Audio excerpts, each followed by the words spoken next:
Delta மாவட்டமான திருவாரூரில் நாம் தற்பொழுது போயிருக்கோம். முக்கியமாக திருவாரூரை பொறுத்தளவு கடற்கரை ஓரமான பகுதி அதிகமாக இருக்குது. இங்கே நிலத்தடி நீரை நம்பி இந்த விவசாயம் என்பது செய்ய முடியாத நிலை. முழுவதும் காவிரி நீரை நம்பியே விவசாயத்தை செய்யக்கூடிய நிலையில் இருக்காங்க விவசாயிகள். இது மட்டும் இல்லாமல் இவர்களை பொறுத்தளவு ஒவ்வொரு வருடமும் இவர்களுக்கு இயற்கை சாதகமான சூழ்நிலையும் தரும், பாதகமான சூழ்நிலையும் தரும். இந்த வருடம் இவர்களுக்கு இயற்கையும் பொய்த்து விட்டது, வரக்கூடிய தண்ணீரும் இன்னும் வரவில்லை. திறந்துவிடப்பட்ட தண்ணீர் தற்பொழுது இவர்கள் சேர்ந்து இந்த சம்பாவை இவர்களால் செய்ய முடியுமா என்பதை நம்ம செய்தியாளர் ராஜசேகர் களத்தில் நேரடியாக அவர் ஆய்வு செஞ்சிருக்காரு. அவரிடம் கேட்போம்.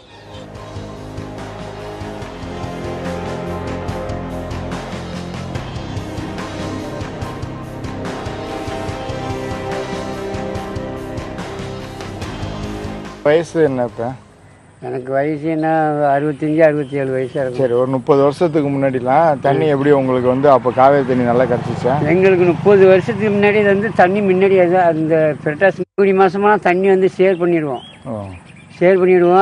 பெரட்டாசிக்கெல்லாம் நேரம் நடவு நல்லா பச்சையாக திரும்பி இருக்கும்.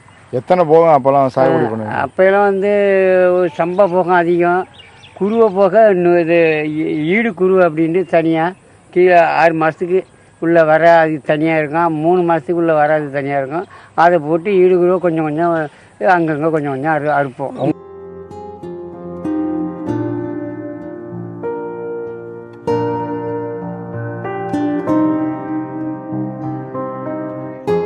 திருவாரூர் மாவட்டத்தை பொறுத்தளவுக்கு குறுவை, சம்பா, தாளடி என முப்போகம் விளைந்த பூமி இந்த பூமி.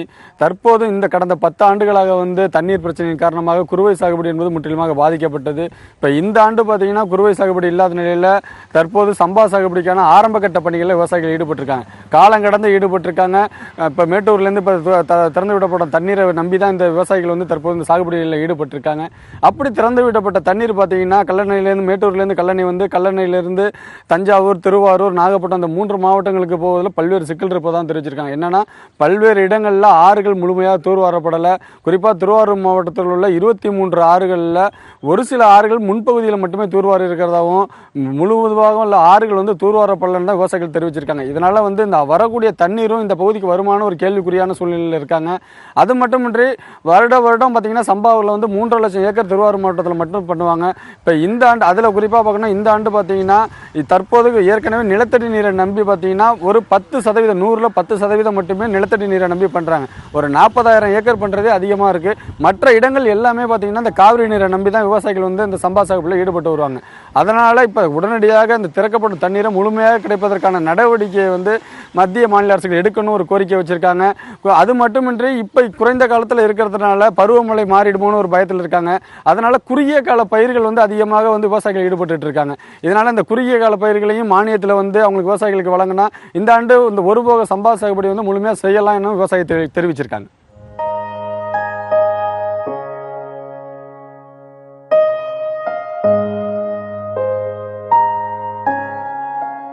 ஒரு விவசாயி திருவாரூரில் பக்கத்தில் இளவங்கார்குடிங்கிற கிராமத்தில் பண்ணிக்கிட்டு இருக்கோம்.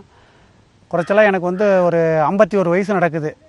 நான் அந்த சம்பா சாகுபடியில் ஈடுபட்டது ஒரு 30 வருஷமாக ஈடுபட்டுக்கிட்டு இருக்கேன்.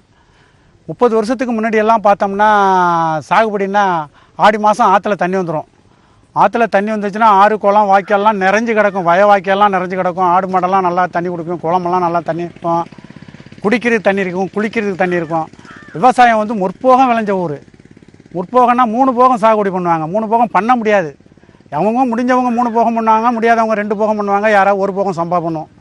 நெல் வகையில் எடுத்துக்கிட்டிங்கன்னாக்கா அப்போ எல்லாம் செங்கல்பட்டு, வெள்ளை ஒட்டு, கட்டச்சம்பா, 8ஆம் நம்பரு, இப்படி பழைய ரக நெல்லெல்லாம் நிறைய நெல், ஒரு 108 வகையான நெல் இருந்தது. அப்போ எல்லாம் நெல் இயற்கை உரம் தான். சாம்பல் பங்குனி மாதம் பயிர் எடுத்து முடிஞ்சோன்னா சாம்பல் எருவு, குப்பை எருவு அள்ளி கொண்டு வயலில் அடிச்சிட வேண்டியது. குப்பை எருவு அடித்தோம்னாக்கா இயற்கை உரம் தான். அப்போ செயற்கை உரமே கிடையாது. பசுங்கடை, மாட்டு கடை கட்டுறது, ஆட்டு கடை கட்டுறது, வயலில் வீட்டில் இருக்கிற குப்பையை கொண்டாந்து கொட்டுறது, தண்ணி தான் ஏகபோகமாக கிடக்கும். நம்மளால் சாகுபடி பண்ண முடியாது. அப்படி காலால் அப்படி ஒதுக்கி விட்டோம்னா பங்கு கொண்டு போயிடும், காலால் அடைப்போம். தண்ணினா என்னென்னே தெரியாது. அப்போ தண்ணிக்குன்னு மரியாதையே தெரியாது ஒரு 30 வருஷத்துக்கு முன்னாடி. அப்படி சாகுபடி பண்ண முற்போகம் விளைஞ்ச ஊர் இது. இப்போ சாகுபடி அப்படியே 4 இடையில குறைஞ்சி டயம் வச்சு தண்ணி திறக்கிற மாதிரி ஆகிட்டு. மேட்டூர் டேமை பேப்பரை பார்க்குறது ஒரு 10 வருஷம் 15 வருஷமாக பார்த்தீங்கன்னாக்கா பேப்பரை பார்க்க வேண்டியது மேட்டூர் டேமில் தண்ணி ஏறி இருக்கா, பருவமழை பெஞ்சிருக்காங்கிற ஒரு சூழ்நிலை வந்துச்சு. ஒரு 10 வருஷமாகவே குருவை அப்படியே குறைஞ்சிக்கிட்டே வந்துருச்சு. குறுவைங்கிறது என்னன்னே தெரியாமல் போயிடுச்சு.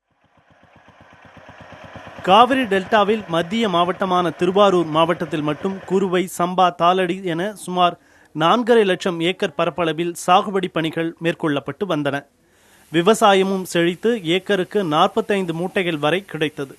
இந்த நிலையில் கடந்த சில ஆண்டுகளாக பருவமழை காலம் மாறி பெய்து வருவதாலும் காவிரியில் உரிய காலத்தில் தண்ணீர் கிடைக்காமல் போவதாலும் விவசாயம் செய்வது குறைந்து வருகிறது என்கிறார்கள் விவசாயிகள்.